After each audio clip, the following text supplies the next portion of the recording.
A total of 7 British Muslims went to Iran in early February, sponsored by the UK government's Foreign and Commonwealth Office.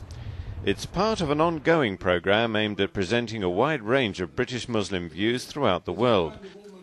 But this was the first to Iran. Among the delegates was Sabira Murtaza Laka, a specialist in Sharia law and a member of the UK Prime Minister's Islamic Advisory Group. The objective of the trip was pure and simple: to open the doors of communication between two countries that ostensibly appeared to have hostile relations. They're both very great nations in their own right. The Persian heritage, I need not say more, and of course the United Kingdom is Great Britain, and that speaks for itself. And it was the British government had initiated the meeting to Iran, which is a pertinent point, because by initiating our visit to Iran, they were demonstrating in practice, in act, and indeed, which speaks louder than words, that they respected the Persian culture, they respected the Islamic Republic of Iran, and indeed they wanted open and frank discourse with that nation.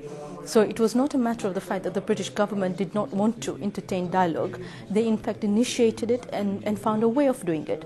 It was more useful for the British government to have Muslims, subjects of the United Kingdom, who are A, proud of being subjects of Her Majesty, and B, have Islam as a faith, so we could bridge the two cultures. For us, it was an honor to represent our country. What it did was it gave the Iranians the opportunity to speak to us candidly. We spoke to them as Muslim brothers and sisters. As you're very familiar, Islam has the concept of the Ummah. We as Muslims throughout the world are one body, so to speak, which then means that we have a common language of humanity, of peace, the language of the Quran. Also in the delegation, which spent 7 days in Iran, was Syed Nadim Kazmi, who represents the Islamic Al-Qaeda Foundation at the United Nations. I think the symbolic nature of the trip really underlines its significance.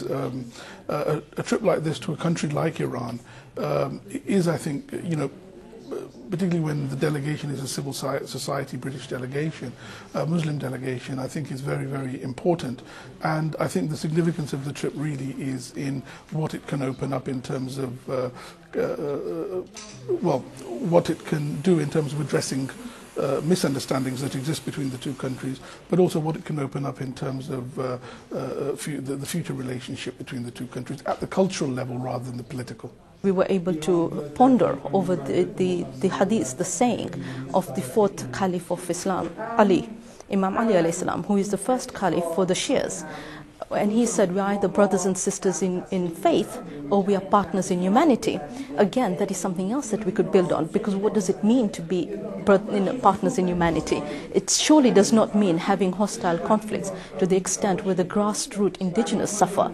That cannot be the objective of any government, because the Islamic Republic of Iran, aspiring to Islamic values, would indeed want at its very heart to look after those who are less fortunate members of society. This whole idea that in the United Kingdom there is, everybody is Islamophobic, there's this sort of assumption that somehow the Muslims, because of the odd report on educational underachievement or whatever, that somehow all Muslims were not achieving, that there was economic deprivation amongst Muslims. I think some of these major issues we were able to address in a very fundamentally honest and straightforward manner. Following the success of this first delegation to Iran from Britain's Muslim community, it's hoped there'll be further visits and cultural exchanges outside of the political spotlight.